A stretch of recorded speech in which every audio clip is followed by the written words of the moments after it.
안녕하십니까. 이노소셜랩 서진석 연구위원입니다.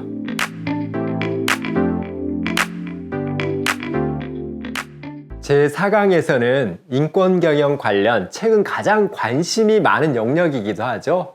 인권 실사를 어떻게 준비하면 좋을지에 대해서 알아보는 시간을 갖도록 하겠습니다. ESG 규제와 글로벌 ESG 공시가 공급망의 중요성을 강조하고 있죠. 그래서 우리나라도 공급망 ESG에 대한 관심이 많아졌습니다. 특히 어떤 부분에 관심이 많을까요? 2023년 2월 대한상공회의소가 한 조사 결과를 발표했는데요. 국내 기업들이 2023년 ESG 현안으로 가장 많이 꼽은 것이 바로 공급망 실사였습니다. 응답자의 40.3%가 대답을 했죠. 조사 대상 기업 300개를 보면요. 대기업, 중견기업, 중소기업 모두 포함되어 있습니다. 그만큼 기업 규모를 떠나 많은 기업들에게 공급망 실사는 ESG에서 중요한 부분이자 또 그만큼 우리나라 기업들의 경우 준비가 부족한 부분이라는 뜻이겠죠.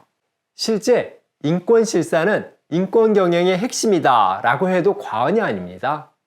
그런데 국내의 경우는요. 인권 경영이나 인권 실사가 제도화되어 있지 않죠.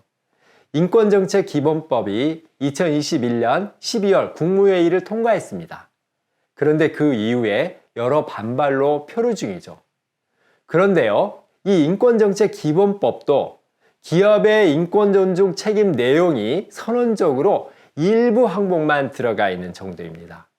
인권실사 내용은 전혀 없습니다. 그러나 글로벌 환경은 다릅니다. 벌써 10여 년 전이죠. 2011년에 만들어진 UN 기업과 인권 이행 원칙, 즉 UNGC에서도 이미 인권 실사를 중시하고 있습니다. UNGC에서 기업의 인권 존중 책임에 관한 9개 원칙을 다루고 있는데요. 그중 6개가 인권 실사 내용일 정도입니다. 물론 인권 실사가 인권 경영의 모든 것은 아니죠. 인권 실사에 앞서서 인권 정책 선언이 필요하겠죠. 그리고 고충 처리 장치 운영도 중요하겠죠. 이렇게 인권 정책 선언, 인권 실사, 고충 처리 장치 운영 이것이 인권 경영의 뼈대를 이루고 있는데요. 그 중에서도 핵심은 인권 실사라고 할 수 있겠습니다. 인권 실사에 대한 이해를 돕기 위해 다른 개념과 비교를 해볼까요? 먼저 인권 실사를 감사와 혼돈하는 경우가 종종 있습니다. 감사는요, 사후적 대응 절차 중심인 경우가 많죠. 즉, 위법 행위가 발생했을 때 원인을 조사하고요, 위반이 발견된 경우 징계 절차를 취하죠. 여기서 중요한 것이 하나 있습니다. 감사의 기본 시각이 무엇인가 라는 것이죠. 감사는 인권 문제를 야기하는 원인이 공급기업, 협력업체에 있다라는 것을 깔고 있습니다. 반면 인권 실사는 사전적 예방 절차 중심입니다.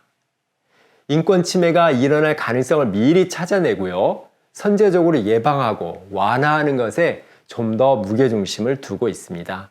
즉, 인권 피해자 관점에서 접근하고 있습니다. 또 하나 구분해야 할 개념이 인권 역량 평가입니다. 이 구분은 다소 간단합니다. 인권 역량 평가는 인권 실사 절차의 일부입니다. 기업과 관련된 실제적, 잠재적 인권 역량을 발견하고 평가하는 과정이죠. 반면 인권 실사는 인권 역량 평가를 포함합니다. 인권 역량 평가 외에도요, 통합과 내재화, 추적과 검증, 소통 및 공개에 이르는 전 과정을 통해서 인권 침해를 방지하고 완화하고자 하죠. 그러면 인권 실사 개념과 내용을 좀 더 구체적으로 알아볼까요? UNGC에서는 인권 실사를 부정적 인권 역량을 식별하고 방지하고 완화하며 어떻게 대처하는지를 설명하는 것이다 라고 밝히고 있습니다. 그리고 이를 4단계 과정으로 설명하고 있습니다. 첫째는요, 인권 역량 평가입니다. 기업이 인권에 미치는 실제적이고 잠재적인 부정적 영향을 식별하는 것이죠. 둘째는 통합 및 내재화입니다. 인권 역량 평가를 하면 어떤 인권 침해가 있는지 알게 되죠. 이를 방지하고 완화하는 활동을 전개해야 되겠고요. 그뿐만 아니라 이러한 활동을 기업의 의사결정 구조에 통합하고 내재화하는 것입니다. 셋째는 추적과 검증입니다. 이해관계자들로부터 피드백을 추적해야죠. 이는 기업이 취한 조치가 얼마나 효과적이었는지 검증하기 위해서 필요합니다. 마지막으로 소통과 공개입니다. 과정과 성과 전반을 대내적으로 소통하는 것입니다. 이는 일반 대중에게 자랑하라는 것이 아닙니다. 인권과 관련된 다양한 이해관계자, 여기에서 피해자야말로 중요한 이해관계자죠. 이러한 이해관계자들과 공유하는 절차를 가지라는 것이죠. 인권 실사를 포함한 인권 경영을 어떻게 실행해야 하는지에 대해서는 다음 2번의 강의를 통해서 체계적으로 다루려 합니다. 이에 앞서 이번 강의에서는요, 인권 실사와 관련된 3가지 사례를 알아보려 하는데요. 이를 통해서 인권 실사에서 무엇이 중요한지, 또 어떤 관점을 가지고 접근해야 하는지에 대해서 먼저 생각해 보고자 합니다. 첫 번째 사례는 산업재해 관련입니다. 인권 실사에서 산업재해는 아주 중요한 항목 중 하나입니다. 인권 실사 수단이 많잖아요. 인터뷰도 있고 현장 조사도 합니다. 그리고 현장 조사에 앞서서 서면 조사를 하게 되는데요. 이 서면 조사에서 산업재해 수치가 계속 낮아지고 있다면 무조건 좋은 것인가요? 아, ESG 경영이 정착되고 있구나 하면 될까요? 아니죠. 원인을 찾아야겠죠. 2014년 국가인권위원회가 산업재해 위험 직종 실태 조사를 했습니다. 그 결과 조선업의 사내 하청 노동자 응답을 보면 작업 중 산재를 입은 경우 단지 7.2%만 산업재해 보험 처리를 한 것으로 나타났습니다. 하청업체가 회사 비용으로 처리한 경우가 56%나 됐습니다. 개인이 부담한 경우도 28%나 됐죠. 왜 7.2%만 산재보험 처리를 했을까요? 중복 응답한 결과 원청이나 하청업체로부터 불이익을 받지 않으려고 한 것이다 하는 것이 68.1%로 가장 높았습니다. 하청업체나 원청업체에서 산재보험 처리를 못하도록 강요한 경우도 각각 44.8%, 15.5%가 되었습니다. 즉, 산업재해가 드러나지 않도록 숨기고 있다는 것이죠. 단지 정직성, 신뢰성 이런 문제로 치부할 수만은 없습니다. 접근하는 방법, 협력 관계, 시스템 이런 모든 것이 잘못 작동하고 있는 것은 아닌가 봐야 되죠. 왜 겉으로 보이는 수치 뒤에 인권 이슈를 숨기고 있을까요? 이유는 명확합니다. 원청기업은 하청기업의 행동규범을 제시하고요, 안전관리를 독려합니다. 그리고 안전관리가 얼마나 잘 되고 있는지 봐야 되잖아요. 이를 하청기업의 산업재해 보험 신청 실적으로 평가합니다. 적절한 기준에 도달하지 못할 경우에는요, 원청기업은 계약을 해지할 수도 있습니다. 그리고 다른 하청기업을 찾아 계약을 하죠. 원청기업의 주요 관리 수단은 무엇인가요? 행동규범, 감시, 제재 이런 것들입니다. 이는 구매 기업 주도 방식의 대표적인 수단들입니다. 이렇게 감시와 제재를 통해서 산업재해에 대한 책임을 전적으로 하청기업에게 부과한다면 하청기업은 산재를 숨기려 할 가능성이 매우 높을 것입니다. 만약 산재보험 처리 건수가 줄었다면 어떻게 해야 할까요? 실제로 ESG 경영이 개선되었을 수도 있겠죠. 그렇지만 문제가 드러나지 않고 있는 것은 아닌지 세밀하게 실사를 해야겠죠. 아직도 많은 기업들이 인권 침해가 계속 발생할 때 공급 기업에 대한 감시가 부족한가? 이반 시 제재 수단이 약하나? 하는 접근을 하고 있습니다. 그런데 감시와 제재를 더욱 강화하면 인권 침해가 개선될까요? 더욱 숨길 가능성 또한 커질 수 있겠죠. 인권 실사란 감시와 제재가 아닙니다. 인권 침해를 식별해내면 인권 침해의 원인이 무엇인지 찾아야겠죠? 인권 침해의 원인을 공급기업에 두고 시작하는 것은 매우 위험한 접근입니다. 현재 구매 시스템에는 문제가 없는가? 이런 것도 돌아봐야 되겠죠. 원청기업은 산재에 대한 책임이 누구에게 있다고 보통 생각하나요? 하청기업입니다.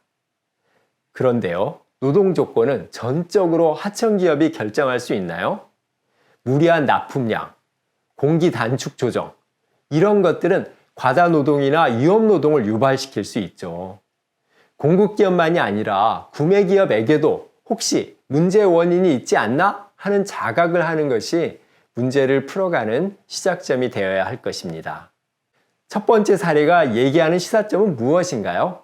바로 관점의 변화가 필요하다는 것입니다. 인권 실사를 할 때 구매기업 주도 방식으로 흐르는 것을 경계해야 합니다. 인권과 관련된 이해관계자를 참여시키는 방식으로 전환해야 할 것입니다. 두 번째 사례를 볼까요? 우리는 인권실사 하면 대기업이 할 수 있는 ESG 활동이다 이렇게 생각하는 경향이 있는데요. 작은 기업의 사례입니다.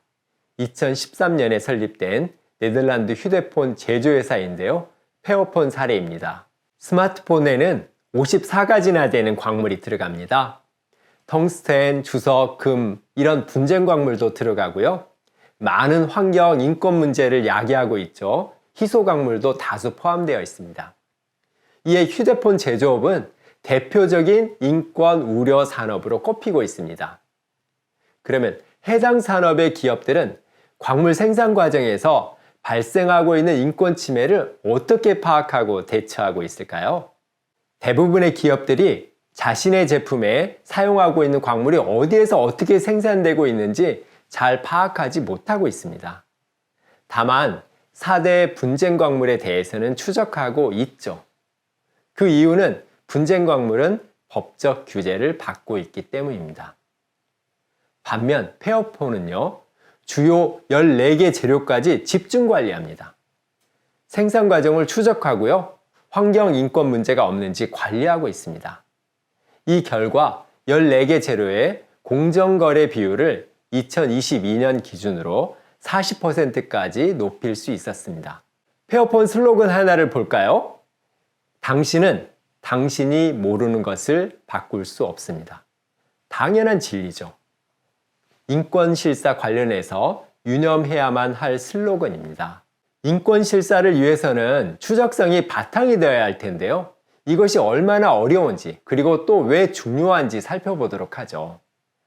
페어폰은 2013년 창업한 이후에 5년간 끊임없이 추적을 했고요. 그 끝에 2018년 휴대폰의 공급망 지도를 상세하게 그릴 수 있었습니다. 광산 단계에서부터요, 정련소, 재련소를 거쳐서 부품을 제조하고 최종적으로 조립하여 완성하는 단계까지를 망라한 것이죠. 이를 3단계로 나눠서 살펴보려 합니다. 먼저 첫 번째 단계입니다. 페어폰은 재련소, 정련소 이후 단계에 공급망에 있는 103개의 공급업체 현황을 모두 추적하고 상세히 공개하고 있습니다. 그리고 이 중 10개 기업과는 인권 등의 문제를 개선하는 프로그램을 진행하고 있죠. 두 번째 단계가 재련소, 정련소를 파악하고 개선하는 것입니다. 페어폰은 분쟁 광물 4가지에 대해서 재련소와 정련소를 거의 100% 파악했습니다. 많은 대기업들도요, 역시 재련소, 정련소는 파악하고 있습니다. 그러나 심각한 많은 인권 문제는 광산에서 일어나고 있죠. 이 문제를 어떻게 해결할 것인가, 이것이 매우 중요합니다. 세 번째 단계는 바로 광산입니다. 가장 심각한 인권 문제가 발생하고 있죠. 그렇지만 많은 기업들이 제대로 파악하고 있지 못하죠. 일반적인 기업들이 수행하는 방식은 어떤 방식인가요? 하향식 접근 방식입니다. 1차 협력업체를 통해서 2차 협력업체를 파악해가는 방식이죠. 위에서부터 시작해서 아래로 점차 추적해 나갑니다. 손쉽게 파악할 수 있는 장점이 있습니다. 그렇지만 심층 공급망까지 깊고 정확하게 파악하기에는 한계가 있습니다. 특히 설사 공급망을 전체 파악했다 하더라도요, 공급업체들의 변화를 만들면서 개선해 나가기는 어려울 수 있습니다. 그래서 페어폰은 상향식 접근 방식을 병행합니다.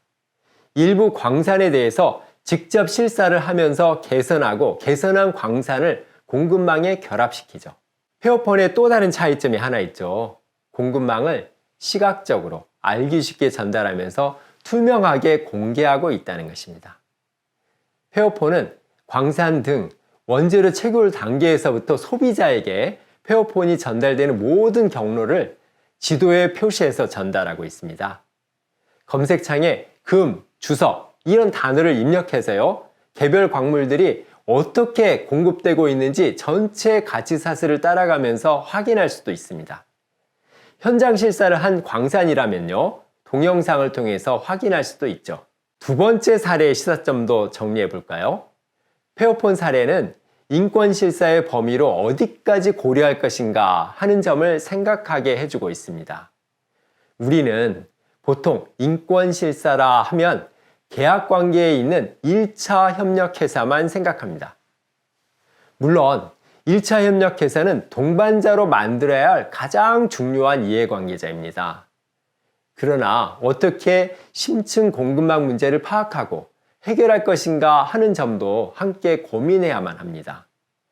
심층 공급망을 모두 파악할 수는 없습니다. 그러나 페어폰처럼 일부 심층 공급망에 대해서는 직접 인권 실사를 할 필요가 있습니다. 네슬레 등 선진 기업들도요, 심각한 인권 우려가 있는 이슈에 대해서는 심층 공급망까지 직접 또는 제3자를 통해서 인권 실사를 하고 있습니다. 세 번째 사례입니다. 인권 실사의 첫 시작이자 중요한 대상은 역시 1차 협력회사일 것입니다. 이 협력회사 대상 공급망 감사를 열심히 하면 공급망이 변화할까요? 그린피스에서 중국에 있는 의류 신발 산업 공급업체를 대상으로 감사의 실효성이 얼마나 있는지 조사해 보았습니다. 대부분의 기업들은 문제를 해결하기 위해 공급업체와 협력하기보다는요, 단순히 공장을 감사하고 준수하지 않은 협력업체가 있다면 제재를 가하고 있었습니다. 그 결과는 어땠을까요? 공급업체는 요청받지 않는 한 문제가 있어도 공개하지 않았습니다. 컨설팅 업체를 고용하면서요, 체크리스트와 관련된 내용을 다양한 방식으로 숨기기도 했습니다. 또 스스로 문제를 진단하고 개선하는 노력을 하지 않았습니다. 이 조사 결과는 공급망 변화 관리를 어떻게 만들어내야 할 것인지에 대해서 많은 시사점을 던져주고 있습니다. 1차 협력회사와의 관계에 대해서 한번 생각해 보죠. 애플 사례로 살펴볼까요? 인도네시아 방카섬은 전 세계 주석의 30%를 생산하는 최대의 주석 생산지입니다. 환경오염은 물론이고요, 아동노동, 위험노동이 많이 일어나는 곳으로 크게 이슈화가 많이 되었습니다. 그래서 2012년에 자연의 친구들이란 시민단체가 인도네시아 방카섬에서 생산된 주석이 애플 제품에 사용되었다고 고발하고 항의하는 캠페인을 벌였습니다. 당시 애플은 어떻게 반응했을까요? 우리 제품에 사용된 주석이 방카섬에서 오는지 확인된 적은 없다. 중간 유통 단계가 너무 많아 복잡한 문제다. 이렇게 말하면서 책임을 회피했습니다. 이 공급망에서 애플의 1차 협력회사는 팍스콘이었습니다. 애플은 팍스콘이 주 60시간 노동을 준수하는지 여부를 관리하는데도 다소 버거웠죠. 바람직한 관계는 무엇일까요? 팍스콘을 심층 공급망 문제 해결의 동반자로 만드는 것이죠. 그래서 팍스콘이 자신에게 제품을 공급하는 회사가 납땜하는 과정에서 인권 침해를 통해 만들어진 주석을 사용하는지 사용하지 않는지 하는 것을 스스로 관리 감독하고 개선하도록 하는 것이죠. 물론 쉬운 접근은 아닙니다. 다만 1차 협력회사에 대한 인권 실사를 할 때요, 눈은 멀리 심층 공급망의 인권 문제까지 바라보면서 변화관리 관점에서 접근해야 한다는 것입니다. 마지막, 세 번째 사례의 시사점은 무엇인가요? 협력회사와의 관계를 어떻게 할 것인가에 대한 문제입니다. 협력회사를 리스크 관리 대상으로만 봐서는 안 되겠죠. 공급망 문제 해결의 파트너로 보고 접근해야 할 것입니다. 이상 4번째 인권 경영 강의를 마치도록 하겠습니다.